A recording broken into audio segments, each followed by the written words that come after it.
শুভ সন্ধ্যা। পরমেশ্বর ভগবানের নাম স্মরণ করে আমরা আজকের সন্ধ্যাকালীন গীতা আলোচনা অনুষ্ঠানের আরম্ভ করছি।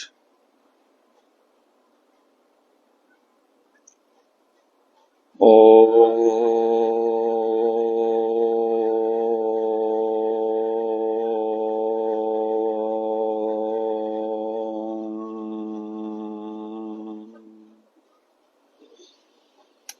শ্রী পরমাত্মনে নমঃ। আমরা আমাদের স্বরূপ চিন্তন করব। আমি শক্তিশালী আত্মা, আমি শক্তিশালী আত্মা, আমি দেহ নয়, মন নয়, বুদ্ধি নয়, আমি নিত্য শুদ্ধ বুদ্ধ মুক্ত আত্মা, আমি সৎ চিৎ আনন্দময়। গত দিনের ফেসবুক লাইভ অনুষ্ঠানে আমরা শ্রীমদ্ ভগবদ গীতার 14 অধ্যায় গুণত্রয় বিভাগ যোগে 17 নম্বর শ্লোকটি পর্যন্ত আলোচনা করেছিলাম। আজ 18 নম্বর শ্লোকটি থেকে আলোচনা শুরু করছি। 18 নম্বর শ্লোকে ভগবান শ্রীকৃষ্ণ বলছেন, ঊর্ধ্বম গচ্ছন্তি সত্তস্ত্বা মধ্যে তিষ্ঠন্তি রাজসা জঘন্য গুণবৃত্তিস্থা অধো গচ্ছন্তি তামসা। ঊর্ধ্বম গচ্ছন্তি সত্তস্থা, যিনি সত্য গুণে অবস্থিত, মনে যার হিংসা নেই, পাপ নেই, মন যার স্বচ্ছ পরিষ্কার, কপটতা নেই, তিনি সত্য গুণের অধিকারী। যার মন এইরূপ, যার মনের গতি ঊর্ধ্বমুখী, ঈশ্বরমুখী, ভগবানমুখী, সেই মানুষের জীবনে সর্বদা আনন্দ এবং শান্তি বিদ্যমান থাকে। তাই বলা হলো ঊর্ধ্বম গচ্ছন্তি সত্তস্থা, তারা ঊর্ধ্বে থাকেন, ঊর্ধ্বে যান। গচ্ছন্তি মানে যাওয়া। এবং সাধারণ ভাষায় যে বোঝানো হয়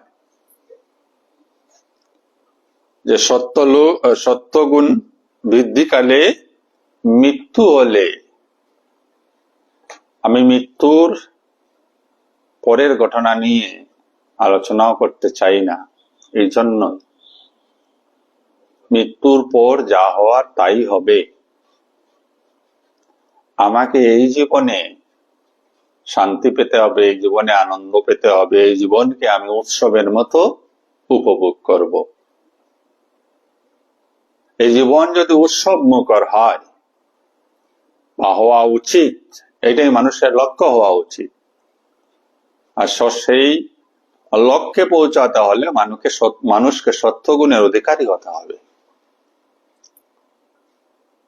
সাধারণ ভাষায় বলা হলো মৃত্যুর পর ওই মানুষটা ঊর্ধ্ব গতি লাভ করেন, অর্থাৎ সাধারণ অর্থে যেটা বোঝানোর চেষ্টা করা হচ্ছে সেটা হলো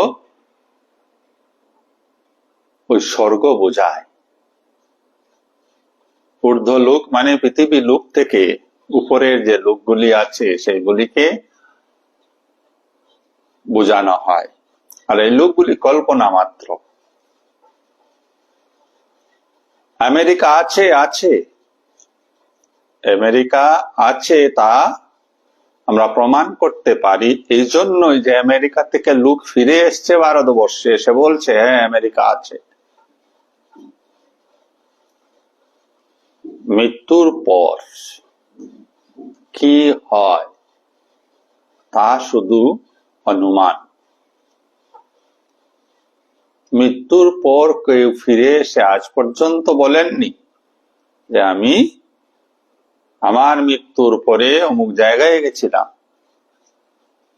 এগুলো কল্পনা শুধুমাত্র। আর একটা সত্য কথা এখানটায়, সেটা হচ্ছে যে কোনো ধর্ম, হিন্দু, মুসলিম, খ্রিস্টান, যে কোনো ধর্ম, সব ধর্মই একটা সুন্দর জায়গার কল্পনা করেছে, সুন্দর জগতের কল্পনা করেছে। এই সুন্দর জগতে পৌঁছাতে হলে মানুষকে সুন্দর হতে হবে। লজিক্যালি জিনিসটা চিন্তা করবেন। সুন্দর জায়গায় যদি পৌঁছাতে হয় তাহলে এই জীবনে মানুষটাকে সুন্দর হতে হবে। সুন্দর হওয়া মানে মানুষটার মন পবিত্র হবে, মানুষটার কপটতাহীন হবে, মানুষটি আত্মজ্ঞানে ভরপুর হবে, মানুষটির দ্বারা জগতের পরোক্ষ অপরোক্ষ ভাবে কল্যাণ সাধিত হবে। সেই মানুষটি সত্যগুণের অধিকারী এবং সেই মানুষটি পবিত্র মানুষ, সেই মানুষটি সুন্দর মানুষ। আর এই মানুষটি যদি সুন্দর হয় তাহলে বিভিন্ন ধর্মের শাস্ত্র গ্রন্থ বলছেন ওই মানুষটা মৃত্যুর পরে একটা সুন্দর জায়গা পাবে। লজিক্যালি যদি আমরা চিন্তা করি তাহলে কি, সমস্ত ধর্মের সাধু পুরুষেরা এই জন্মে মানুষকে সুন্দর হওয়ার জন্য আমন্ত্রণ জানাচ্ছেন, সুন্দর হওয়ার নির্দেশ দিচ্ছেন, উপদেশ দিচ্ছেন। আর এই উপদেশগুলি শাস্ত্র আকারে প্রত্যেক ধর্মে বিরাজমান। কিন্তু আলটিমেটলি মৃত্যুর পর কি হয় সেটা শুধুমাত্র কল্পনা, সেটা শুধুমাত্র কল্পনা। তাই প্রস্তুত 18 নম্বর শ্লোকে আমরা সাধারণ অর্থের সঙ্গে সঙ্গে গভীর অর্থটা, শ্রীকৃষ্ণ আসলে কি বলতে চেয়েছিলেন সেই গভীর অর্থটা যেন বোঝার চেষ্টা করি। বললেন, সত্য গুণে অবস্থিত ব্যক্তি ঊর্ধ্ব লোকে গমন করেন। যারা পরিষ্কার স্বচ্ছ হৃদয়ের মানুষ তারা এই জীবনেই আনন্দ উপভোগ করেন। মধ্যে তিষ্ঠন্তি রাজসা, রজগুণ, যে রজগুণের দ্বারা প্রভাবিত মানুষ সর্বদা কর্মে প্রবৃত্ত হয়, কামনা বাসনার দ্বারা যুক্ত হয়, ব্যক্তি স্বার্থে নিমজ্জিত থাকে, তার দ্বারা জগতের কল্যাণ হয় না, সেই ব্যক্তি রজগুণী সম্পন্ন, অর্থাৎ যার মন পরিষ্কার নয়, যার মন অপবিত্র, যার মনে স্বচ্ছতা নেই, যার কথাবার্তায় আচার আচরণের মধ্যে শুধুমাত্র নিজের স্বার্থ সিদ্ধির উপায় বা কৌশলগুলি থাকে, তিনি রজগুণ সম্পন্ন। আর এই রজগুণ সম্পন্ন মানুষের অবস্থিতি, অবস্থান বলা হলো মধ্যে, অর্থাৎ এই জগতে। আর এই জগৎ কি বলা হলো, এই জগৎ দুঃখময়। তো যে জগতে বসবাস করবে পারমার্থিক জ্ঞান শূন্য হয়ে, এই জগৎ তাকে দুঃখ দেবে, প্রকৃতি দুঃখ দেবে। সাধারণ অর্থে মানুষকে বলা হলো যে তুমি যদি রজগুণ সম্পন্ন হও তাহলে মৃত্যুর পর আবার তোমাকে এই পৃথিবীতে জন্মগ্রহণ করতে হবে। এই জন্মে বুঝতে পেরেছো যে এই পৃথিবীতে জন্মগ্রহণ করলে কত কষ্ট হয়, কত দুঃখ পেতে হয়। তুমি তোমার আচরণ, তুমি তোমার ব্যবহার, তুমি তোমার মনকে যদি পরিষ্কার না করো, পবিত্র না করো, তাহলে আবার তোমাকে এই মৃত্যু লোকে অর্থাৎ এই পৃথিবীতে জন্মগ্রহণ করতে হবে। অন্যান্য ধর্মে হয়তো সেটাকে নরক বলা হচ্ছে। তো মানুষের মধ্যে সাধারণ মানুষের মধ্যে একটা ভয় ঢুকিয়ে দেওয়া হয়েছে যে রজগুণী ভাব যদি তোমার হয় তাহলে আবার তোমাকে দুঃখ পাওয়ার জন্য এখানে আসতে হবে। তাই মানুষের মধ্যে একটা চেতনা জাগ্রত হয় যে আমি রজগুণী থেকে সত্যগুণে নিজেকে পরিবর্তন করে স্বর্গ সুখ ভোগ করব, ভালো জায়গায় গিয়ে পৌঁছাবো। আর এই প্রচেষ্টায় যদি মানুষ কার্যরত হয়ে যায় তবে এই জীবনেই সে রজগুণ থেকে নিজেকে উত্তীর্ণ করে সত্যগুণে পৌঁছে যেতে পারবে। আর সত্যগুণে যদি সে পৌঁছায় অটোমেটিক্যালি সে জীবনটাকে আনন্দের সহিত শান্তির সহিত উপভোগ করতে পারবে।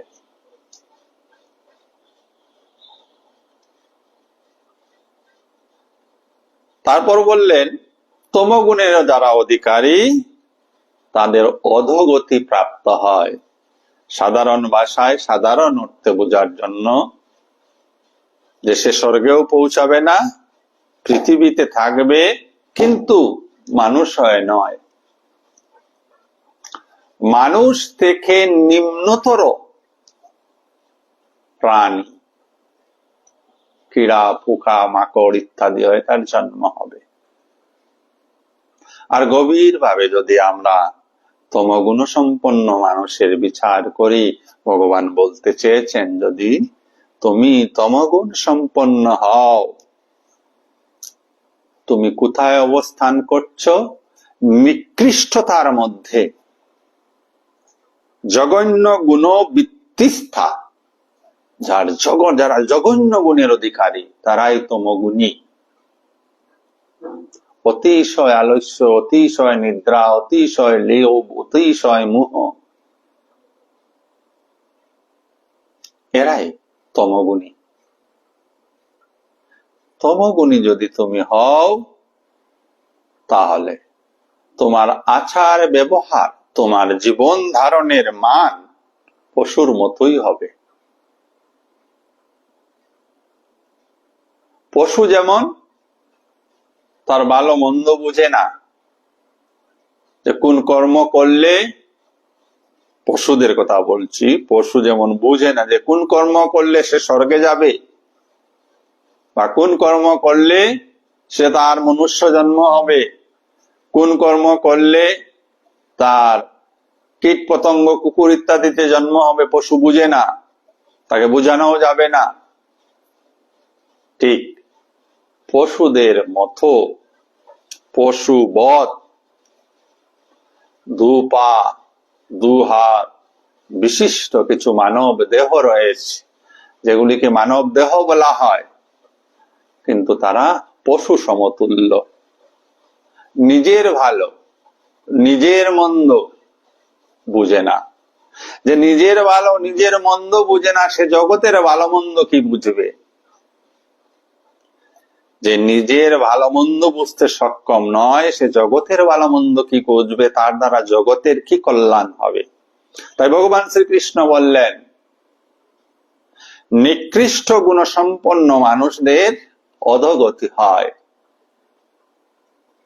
অধোগতি হওয়া মানে সাধারণ অর্থে, আবারও বলছি, মৃত্যুর পর মানুষ রূপে জন্ম হয় না, পশু রূপে জন্ম হয়।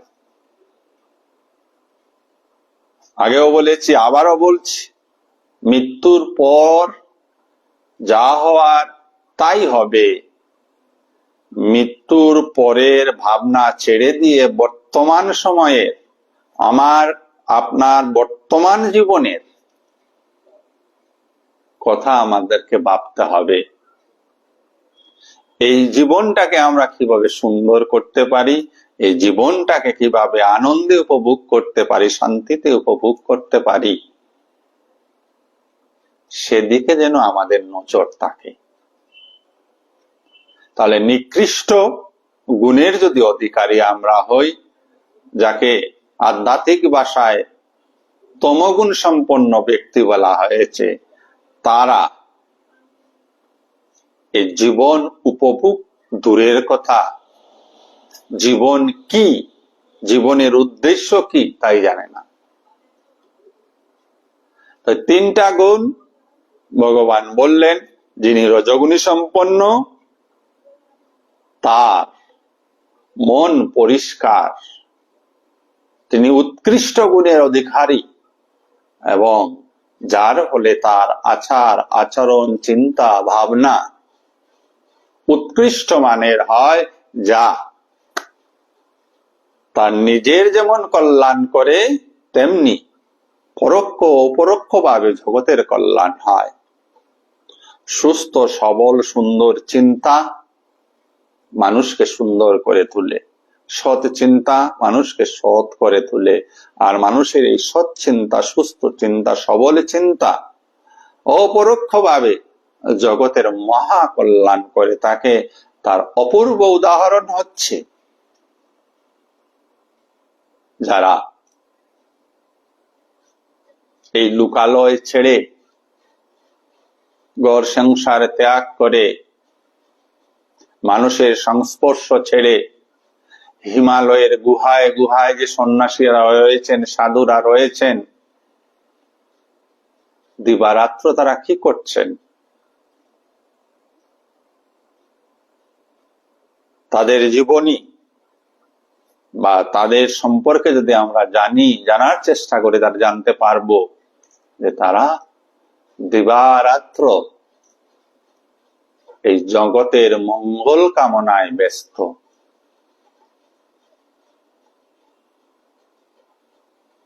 তার প্রকৃষ্ট উদাহরণ শারদা মা সর্বদা ধ্যান করতেন, জপ তপ করতেন। তো একদিন এক শিষ্য এসে বলল, মা তোমার তো সব হয়ে গেছে, তোমার তো ঈশ্বর দর্শন হয়েছে, আত্ম সাক্ষাৎকার হয়েছে, আত্মজ্ঞান লাভ হয়েছে, তুমি তো পরম আনন্দে আছো, পরম সুখে আছো, তাহলে এখনো কেন জপ তপ করো? মা উত্তর দিয়েছিলেন, আমি কি নিজের জন্য করি রে বাপু?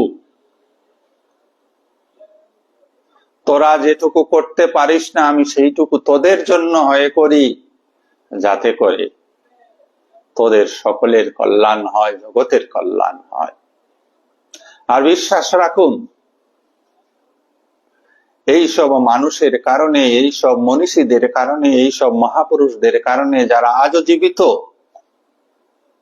হিমালয়ের গুহায় গুহায় ধ্যানমগ্ন অবস্থায় রয়েছেন, যার ছবি আপনারা আমরা মাঝে মধ্যে মোবাইলে দেখতে পাই,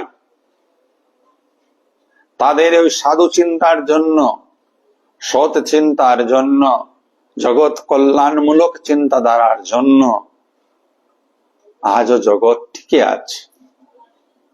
না হলে জগতে যে পরিমাণ তমগুণী মানুষ, অর্থাৎ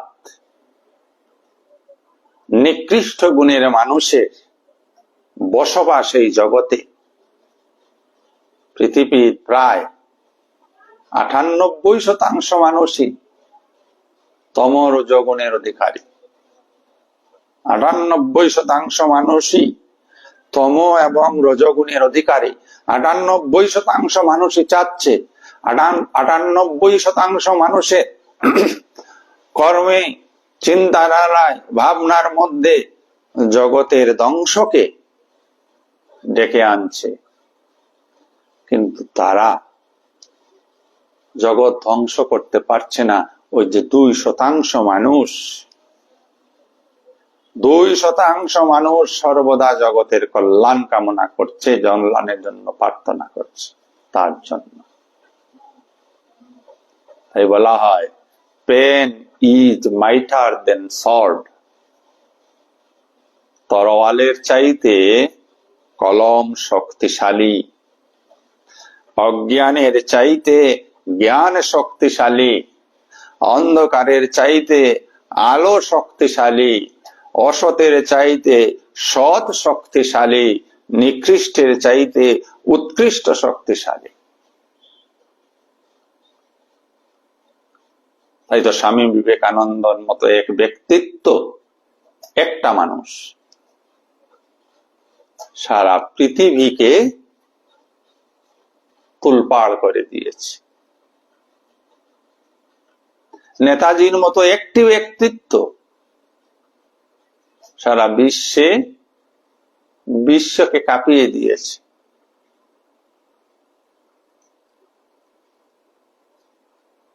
তো একটা মানুষ যদি সত্যিকার অর্থে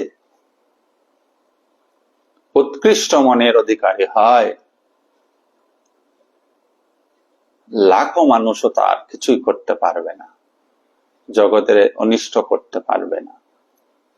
সে একাই তা করবে। আর যার উদাহরণ যুগে যুগে আমরা পেয়েছি, রামচন্দ্রকে দেখেছি, শ্রীকৃষ্ণকে দেখেছি, অধুনা পৃথিবীতে আমরা অনেক কে দেখেছি, যীশু খ্রিস্টকে দেখেছি, হযরত মুহাম্মদকে দেখা হয়েছে, বুদ্ধদেবকে দেখেছেন, মহাবীর জৈনকে দেখেছেন, যারা এক একজন সারা বিশ্বের মানুষের কাছে ভারী হয়েছিলেন। সারা বিশ্বের মানুষ তাদের সঙ্গে পেরে উঠতে সক্ষম হয়নি। তাই সত্য গুণে আমাদেরকে সবাইকে পৌঁছাতে হবে। আমরা পরবর্তী শ্লোকের দিকে অগ্রসর হচ্ছি, 19 নম্বর শ্লোক। সেখানে এসে ভগবান বলছেন, নাইন্যম গুণৈভ্য কর্তারম, নাইন্যম গুণৈভ্য কর্তারম, যদা দ্রষ্টানুপশ্যতি গুণেভ্যশ্চ পরম বেত্তি মদ্ভাবম সধিগচ্ছতি।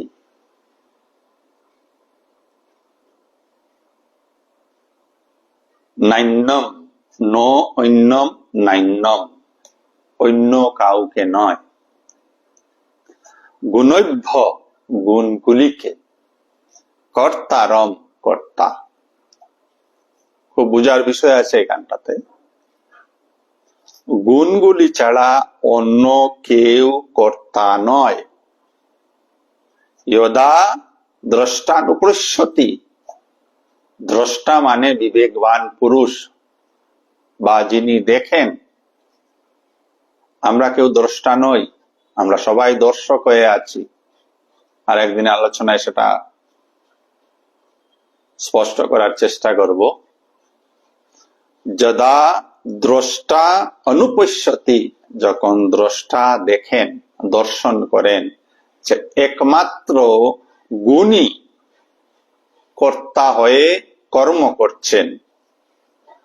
গুণৈভ্যশ্চ পরম বেত্তি, গুণৈভ্যশ্চ পরম বেত্তি, গুণৈভ্যশ্চ মানে গুণের অতীত অবস্থা। গুণৈভ্যশ্চ গুণের অতীত অবস্থা মানে সতরজ তন্ম গুণের অতীত অবস্থা। এই অতীত অবস্থার পরম ব্যক্তি, ব্যক্তি মানে জানা, পরম মানে ভালোভাবে, যিনি ভালোভাবে জানেন এই 3 গুণের অতীতে যেতে হবে। মদ্ভাবংশ অধিগচ্ছতি, ভগবান শ্রীকৃষ্ণ বলছেন সেই আমার ভাব বা আমার অবস্থা লাভ করতে সক্ষম। আগের শ্লোকে পেয়েছি উৎকৃষ্ট মনের অধিকারী সত্যগুণী মানুষ, মধ্যম মনের অধিকারী রজগুণী মানুষ, আর নিকৃষ্ট মনের অধিকারী তমগুণী মানুষ। তিনটা। এখানে এসে ভগবান বললেন যে উৎকৃষ্ট মনের অধিকারী অর্থাৎ সত্যগুণী, শুধু সত্যগুণী নয়, সত্যগুণকেও যিনি ক্রস করে গেছেন, যিনি আর কোন গুণের ভিতরে নেই। গুণের একটা সীমা আছে, তমগুণের একটা সীমা, রজগুণের একটা সীমা, সত্যগুণের একটা সীমা। এই তিনটা সীমা যিনি পার হয়ে গেছেন, তিনি প্রকৃত বিবেকবান পুরুষ, তাকেই বলা হয় সাধু পুরুষ, তাকেই বলা হয় মহাপুরুষ। ওই বিবেকবান পুরুষ দেখেন যে জগতে যা কর্ম হচ্ছে বা তার দ্বারাও যে কর্মগুলি হচ্ছে, সেই কর্মগুলির কর্তা কে? সেই কর্মগুলির কর্তা হচ্ছে সতরজতম গুণ। উদাহরণ, এই মুহূর্তে আপনারা সবাই এই অনুষ্ঠানটি শুনছেন। আলোচনা কি হচ্ছে এখানে? একটাই আলোচনা হচ্ছে, মূল আলোচনার বিষয়বস্তুই হচ্ছে কিভাবে নিজেকে পরিবর্তন করা যায়, কিভাবে এই জীবনকে আনন্দ এবং শান্তির সঙ্গে উপভোগ করা যায়, কিভাবে নিজেকে জানা যায়। আমরা এই নিজেকে জানার প্রক্রিয়ার মধ্যে রয়েছি। তো নিজেকে জানার প্রক্রিয়া মধ্যে যিনি থাকেন, তিনি সত্যগুণের অধিকারী। এই পৃথিবীতে সব মানুষ অনেক কিছু জানেন, জগতের অনেক বিষয়ে জানেন। কাউকে যদি বলেন যে আপনি অশিক্ষিত বা অজ্ঞানী, সে অমৃতেই চিৎকার করে উঠবে, আমাকে মূর্খ বলছো, আমাকে অজ্ঞানী বলছো, আমি এই জানি, আমি সেই জানি, আমি ওই জানি, আমি তেই জানি। এই যে জগৎকে জানা, আধ্যাত্মিকতায় তার মূল্য শূন্য, তাকে অজ্ঞানী বলা হয়। যে জগৎকে জানে অথচ নিজেকে জানে না, সে অজ্ঞানী। আর নিজেকে জানে সেই জ্ঞানী। নিজেকে জানা মানে আমার নাম কি, আমার বাবার নাম কি, এগুলি নিজেকে জানা নয়, এগুলি জগতে জানার মধ্যে পড়ে। নিজেকে জানা হচ্ছে একটা কথা, যে আমি দেহ, মন, অহংকার ইত্যাদি নই, আমি সচ্চিদ আনন্দ স্বরূপ, আমি অজয়, আমি অমর। এগুলি আমাদের স্বভাব, এহাই আমার প্রকৃত স্বভাব। তো যিনি এটা জেনে গেছেন যে তিনি সচ্চিদানন্দ স্বরূপ, তিনি দেখেন এই জগতে গুণগুলি কর্ম করে বেড়াচ্ছে। আর অজ্ঞানী মানুষ আমরা দেখি আমি কাজ করছি, তমুকে কাজ করছে, তমুকে কাজ করছে। প্রত্যেকটি কর্ম গুণের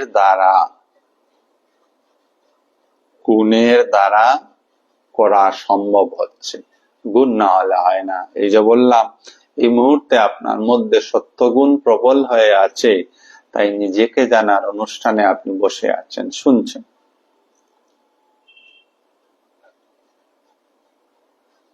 এখন সত্যগুণ কাজ করছে। প্রত্যেক মানুষের মধ্যেই তিনটা গুণ রয়েছে, কম বেশি পরিমাণে। মহাপুরুষের মধ্যেও রয়েছে, আর সাধারণ মানুষের মধ্যেও রয়েছে।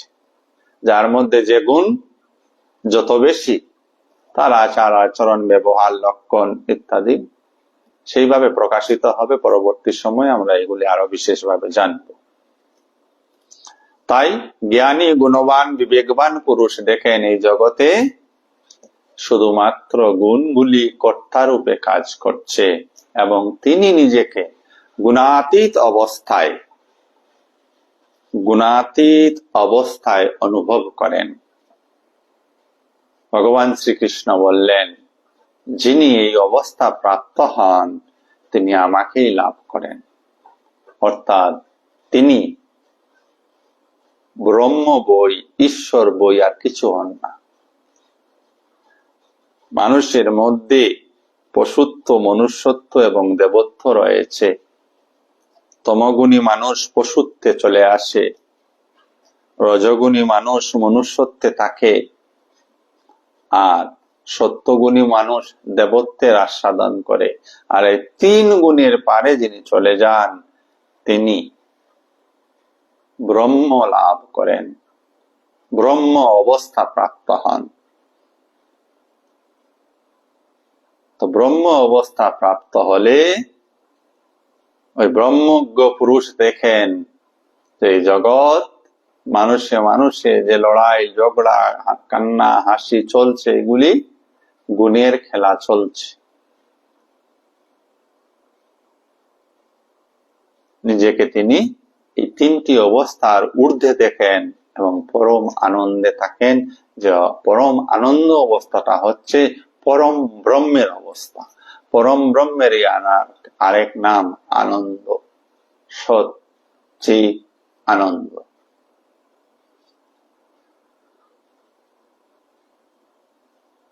তাইলে এই পৃথিবীতে যত ক্রিয়া হচ্ছে, যত কর্ম হচ্ছে, তার কারণ হলো গুণ, অন্য কোনো কারণ নেই। অমুক রাগ করলো, কেন রাগ করলো? গুণের জন্য। ভিতরে হয় রজগুণের প্রভাব রয়েছে, তাই সে রাগ করেছে। অমুক কেন অমুককে মেরে দিল, মার্ডার করে ফেললো, তো গুণ রয়েছে তার মধ্যে। এই কয়েকদিন আগে দিল্লিতে ব্লাস্ট হলো, কেন? আধ্যাত্মিক ভাবে যদি বিচার করেন, যারা ব্লাস্ট করিয়েছে, অসহায় নির্দোষ মানুষকে যারা হত্যা করেছে বম ব্লাস্টের মধ্য দিয়ে, তারা কি সত্যগুণের অধিকারী? মোটেই না। তারা তম এবং রজগুণের দ্বারা প্রভাবিত হয়ে আছে। তাই এখানে কর্তাকে তম রজগুণ। আমরা ব্যক্তিকে দেখি, ওই ব্যক্তিটাই তম রজগুণী বম হয়ে আছে, তাই বম ফুটিয়ে দিয়েছে। তমগুণী মানুষ মানে তমগুণ সম্পর্ক একটা বম, বম ফুটলে মানুষের অনিষ্ট হবেই। রজগুণ সম্পন্ন যদি বম ফুটে, যা মানুষ থাকে, সে জগতের ক্ষতি সাধন করবেই।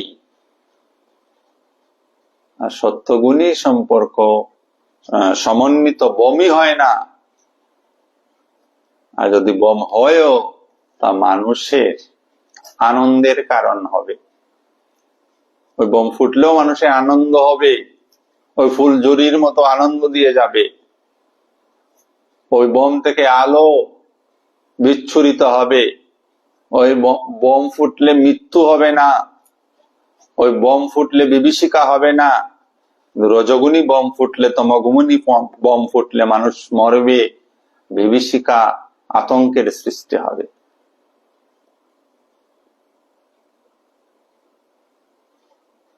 তাই গুণগুলি যার দ্বারা প্রকাশিত হয়, গুণ যার দ্বারা প্রকাশিত হয়, বিবেকবান সাধক সেটা দেখতে পান। এই চামড়ার চোখ দিয়ে নয়, তার জ্ঞান চক্ষু দিয়ে। তা কিছু কিছু আপনি নিজেও অনুভব করতে পারেন। আপনার সামনে যদি একটা ঠগ মানুষ চলে আসে, একটা খারাপ মানুষ চলে আসে, আপনি তার কথাবার্তার মাধ্যমে বুঝে যান। অনেক সময় আমরা খারাপ মানুষটি এমন ভাবে মুখোশ পরে আসে যে তাকে আর বুঝতে পারি না। তখন সে আমাদেরকে ঠকিয়ে দিয়ে যায়।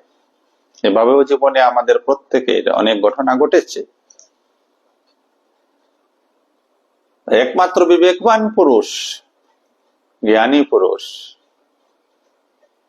যিনি এই গুণের প্রকাশিত অবস্থাগুলিকে সম্যকভাবে অনুভব করতে পারেন এবং ওইগুলি থেকে তিনি নিজেকে অসঙ্গ করে নেন, আলাদা করে নেন, সেই ব্যক্তি, সেই সাধকই, সেই মহাপুরুষই কৃষ্ণত্ব লাভ করেছেন, ব্রহ্মত্ব লাভ করেছেন এবং শান্তিতে রয়েছেন, আনন্দে রয়েছেন। তার পরবর্তী শ্লোক ক্রমসংখ্যা 20। সেখানে এসে ভগবান বললেন, গুণানে তানতীত ত্রিনে দেহি দেহ সমুদ্রবান জন্ম মৃত্যু জরা দুঃখ বৈর্মুক্ত অমৃতম অশ্নুতে। গুণানে তান অতীত ত্রিন দেহি সমুদ্রবান। আমাদের যে দেহ তৈরি হয়েছে, দেহ প্রত্যেকে তৈরি হয়েছে এই গুণগুলি থেকে। এটা ভালো করে বুঝতে হবে যে আমাদের যে জন্ম হয়েছে, জন্মের কারণ হচ্ছে আমরা গুণের অধিকারী ছিলাম। গুণ বিমুক্ত হয়নি। যখন দেহপাত হয়েছিল, তার আগের জন্মে যখন আমাদের দেহপাত হয়, তখন আমরা এই 3টা গুণ থেকে মুক্ত হইনি। যার যেমন গুণ ছিল সেই গুণ অনুসারে আমাদের জন্ম হয়ে গেছে এবং এই জগতে সেইভাবে আমরা সুখ দুঃখ কষ্ট উপভোগ করছি। যদি বিগত জন্মে কেউ সত্য গুণের অধিকারী হয়ে দেহ রেখেছেন, আত্মা অমর, তার মৃত্যু হয় না, তাকে আবার জন্ম নিতে হয়, তখন ওই সত্যগুণী মানুষটা যে পরিবেশে জন্ম হয়, সেই পরিবেশটার মধ্যে আধ্যাত্মিকতা থাকে, অর্থাৎ একটা আধ্যাত্মিক পরিবেশের মধ্যে তার জন্ম হয়। তো কিছু না কিছু আমরা সবাই বিগত জন্মে সত্যগুণের কিছুটা না কিছু আমাদের মধ্যে বিকাশ লাভ করেছিল।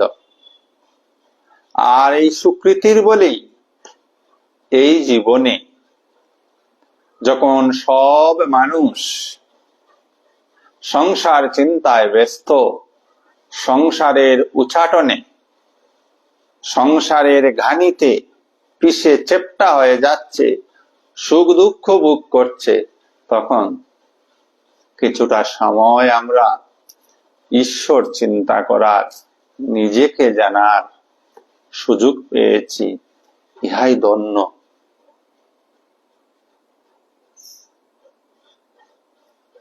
এই জীবনে ওই সত্য গুণকেও টপকে যেতে হবে, তবেই চিরমুক্তি। আর মুক্তি হলেই এই পৃথিবীতে বারংবার জন্ম নিতে হয় না। তাই ভগবান শ্রীকৃষ্ণ বললেন, আগের জন্মে যে যেরকম গুণের অধিকারে ছিল, ঠিক সেই গুণ অনুসারে তার এইবার জন্ম হয়েছে এবং সে সেই পরিবেশে তার জন্ম হয়েছে। তাই বলে দেখবেন, আপনার আশেপাশের যারা থাকেন, চায় ভাই ওই ধর্ম অনুষ্ঠানে যাই, ওই ধর্ম কথাগুলি শুনি, আয় একটু গীতা পড়ি, বা আয় একটু ঈশ্বর আলোচনা করি, তার প্রত্যুত্তর হবে, আমার কাছে সময় নেই। পূর্বজন্মেও সঞ্চিত কোন সত্য গুণ নেই,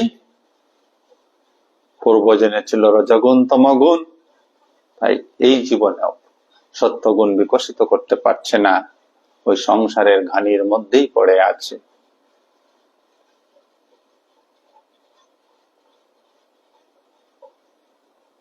আর ভগবান বললেন, যিনি এই 3 গুণের অতীত অবস্থা প্রাপ্ত হয়েছেন, তার জন্ম নেই, তার মৃত্যুও নেই, তার বার্ধক্যজনিত দুঃখ নেই, কিছুই নেই। সব থেকে তিনি মুক্ত হয়ে অমরত্ব লাভ করেন। অমরত্ব আমরা সবাই চাই, সবাই বুঝি। অমরত্ব কি? আমরা সবাই জীবিত থাকতে চাই, কেউ মরতে চাই না।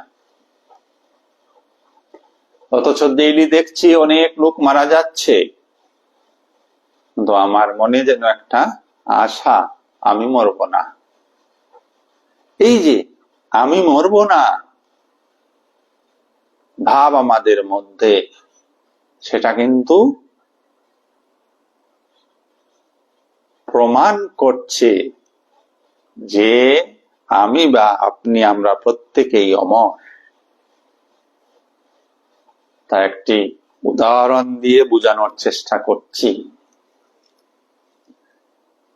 আপনার খিদা পায়, আপনার তৃষ্ণা পায়, জল পিপাসা পায়। আপনার খিদা নিবৃত্তি করার জন্য অন্ন রয়েছে এই জগতে, আপনার তৃষ্ণা নিবারিত হওয়ার জন্য জল আছে এই জগতে। যদি অন্ন না থাকতো, জল না থাকতো, তাহলে, কথাটা ভালো করে যেন আমরা শুনি, যদি জল না থাকতো, অন্ন না থাকতো, তাহলে কি আমাদের খিদা পেত? তাহলে কি আমাদের তৃষ্ণা পাইত? এই কথাটা একটু ভাববেন। জল আছে বলেই তৃষ্ণা পায়, অন্ন আছে বলেই খিদা পায়। যদি পৃথিবী শুদ্ধ কোথাও অন্ন বা জল না থাকতো, তো কোনো মানুষের কোনোদিন খিদা তৃষ্ণা পাইত না। এই উদাহরণ থেকে প্রমাণিত হচ্ছে যে আমি যে মরতে চাই না, এই ভাবটা কোথা থেকে আসছে? যে আমার খুব গভীরতম স্বভাব হচ্ছে আমি অমর।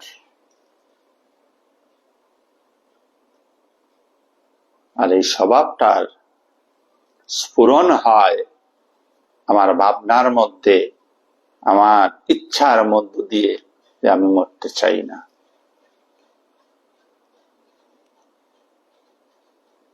মানুষ যখন তার বিবেককে গুরুত্ব না দিয়ে এই শরীরের সঙ্গে এক হয়ে যায়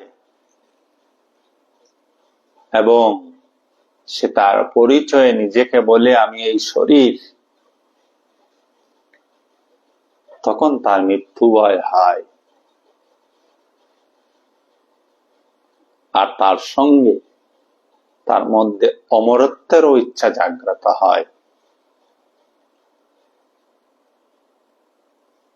ওই একই মানুষ যখন সৎসঙ্গ করে, শাস্ত্র অধ্যয়ন করে, জানতে পারে, যেটা আমরা প্রতিদিন বলি যে আমি দেহ নই, আমি মন নই, আমি বুদ্ধি নই, এই জ্ঞানটাকে যখন ধারণ করতে পারে মানুষ তার বিবেক দিয়ে, এবং সে স্বতঃস্ফূর্তবোধ ভাবে বলতে পারে আমি শরীর নই, আমি দেহ নই, কারণ এই শরীর প্রতিক্ষণ, প্রতি ক্ষণে, প্রতি মুহূর্তে এই শরীরের মৃত্যু হচ্ছে। প্রতিটা শ্বাস প্রশ্বাসের সঙ্গে এই শরীর এর মৃত্যু হচ্ছে, শরীর নতুন করে সৃষ্টি হচ্ছে। বিজ্ঞানের ভাষায় হাজার হাজার কোষ মরছে, হাজার হাজার কোষ সৃষ্টি হচ্ছে মুহূর্তের মধ্যে। এই মুহূর্তে আপনি যেমন, পর মুহূর্তে আপনি তেমন নেই। তাই বলা হয় যে এই দেহে বারংবার জন্ম মৃত্যু হচ্ছে, অর্থাৎ পরিবর্তন সাধিত হচ্ছে, পরিবর্তন সাধিত হওয়াই মৃত্যু।